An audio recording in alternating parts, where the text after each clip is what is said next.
ग्रैनिस channel की तरफ से भारत का सलाम। कैसे हैं आप सब लोग? उम्मीद है सब लोग खैरियत से होंगे, अपने अपने घरों में अपने अपने बच्चों के साथ, अपने अपने बुजुर्गों के साथ। बड़ों को दाब, छोटों को प्यार। जीते रहिए, खुश रहिए, आबाद रहिए। अल्लाह ताला तमाम लोगों को अपने हिफ्ज़-ओ-मान में रखे और अल्लाह ताला सबकी ख्वाहिशात, सबकी दुआएं जो हैं वो कबूल फरमाए।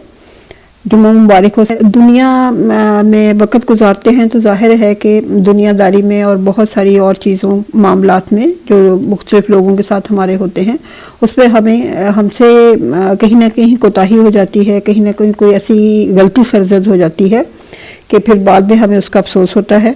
हज़रत आयशा बयान करती हैं कि रसूलुल्लाह सल्लल्लाहु अलैहि वसल्लम ने फरमाया, जब बंदा एतराफ़ कर लेता है फिर तौबा करता है तो अल्लाह भी रहमत के साथ उस पर रजू फरमाता है।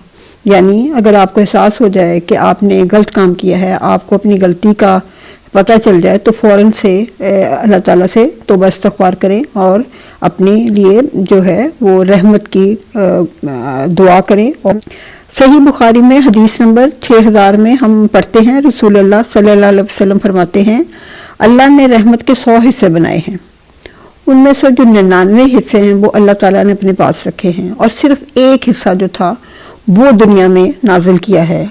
और उस एक हिस्से की वजह से ही जो अल्लाह ताला ने रहमत का हमें बख्शा, पूरी दुनिया को, उससे जो है मखलूक एक दूसरे पर रहम फरमाती है। इसलिए अगर कभी कोई गलती सरजद हो जाए तो जब एहसास हो जाए तो तौबा कर लें। अल्लाह रहमान है, वो रहीम है, वो बड़ा ही माफ़ करने वाला है, वो आपकी तौबा को कबूल करने वाला है और फिर वो माफ़ कर देने वाला है, आपको बख्श देने वाला है। तो इसलिए कभी भी ये मत समझें कि अब मेरे पास टाइम नहीं है या मैं गुनाह कर बैठा हूँ तो मैं क्या करूँ। अल्लाह ताला की खिदमत में अपने आप को पेश करें और तौबा इस्तग़फ़ार करें और अल्लाह ताला से अपने लिए रहमत के तलबगार हों।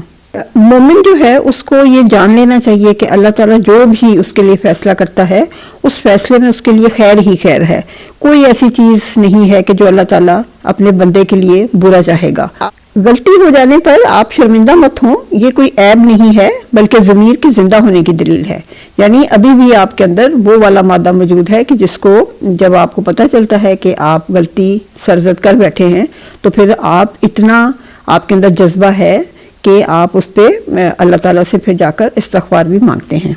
ये मौका मिलता है अल्लाह ताला की तरफ से कि आप तौबा इस्तग़फ़ार करें और अपने लिए रहमत के तलबगार हों, क्योंकि बुराई जो है वो हमेशा हमें नीचे की तरफ धकेलती है और फिर जहन्नम की तरफ लेके जाती है। अगर कोई बंदा मुसलसल झूठ बोलता रहता है तो फिर अल्लाह के यहाँ उसका जो रिकॉर्ड है उसमें उसको झूठा करार दे दिया जाता है।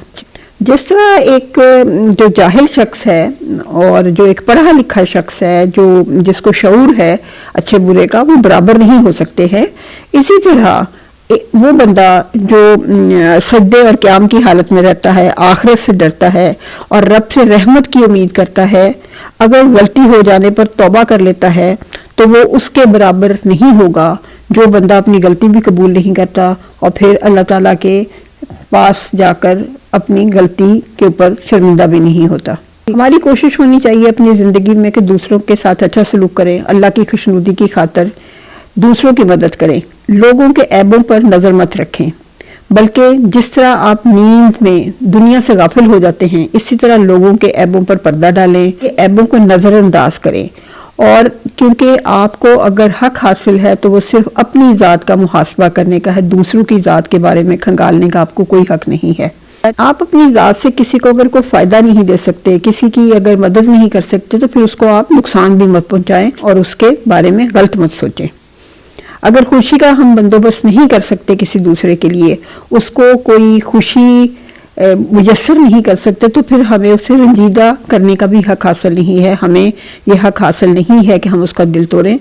अगर दूसरों की आप तारीफ़ नहीं कर सकते, दूसरों की आप अच्छे कामों पे उनको अप्रिशिएट नहीं कर सकते तो फिर उनके बारे में गलत मत सोचें, गलत मत बयान करें और उनकी बुराई जो है वो मत करें। इसके साथ हमारी दुआ होनी चाहिए कि अल्लाह ताला हमें अच्छे काम करने की तौफीक अता फरमाए, हमें बुरे कामों से बचाए और अगर हमसे कोई ऐसी गलती सरजद हो जाए और फिर हम उसको दिल में कबूल भी कर लें तो फिर हम में इतनी हिम्मत होनी चाहिए कि अल्लाह के हुजूर हाज़िर होकर हम उसकी توبہ استغفار کریں, رحم کے طلبگار ہوں اللہ تعالیٰ سے. اللہ تعالیٰ ہمیں ضرور خوشی دوسروں کے لیے میسر کرنے کا باعث بنائے. اللہ تعالیٰ ہمیں اس قابل بنائے کہ ہم دوسروں کی مدد کر سکیں. آمین. چلیے آئندہ تک کے لیے خدا حافظ. Thanks for watching.